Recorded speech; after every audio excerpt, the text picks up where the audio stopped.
பொடி நடையாக அமெரிக்காவை வலம் வருவோம். கடல் மேல் சிவப்பு கம்பளம் விரித்து ஐரோப்பாவில் கூடி போவோம். நம் காதலை கவி பாடவே சென்னியின் வைரனின் கல்லறை தூக்கத்தை கலைத்திடுவோம். விண்ணை தாண்டி நீ வெளியில் கொதிக்கிற உன்னோடு நான் என்னானதோ கும்மாளமோ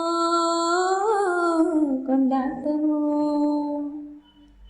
காதல் வெறியில் நீ காற்றை தரிக்கிற பிள்ளை மனம் பித்தானதோ என்னாகுமோ ஏதாகுமோ. மாடை காட்டுக்கு வயசாச்சு, வாழும் பூமிக்கு வயசாச்சு. கோடியுகம் போனால் என்ன, காதலுக்கு எப்போது வயசாகாது.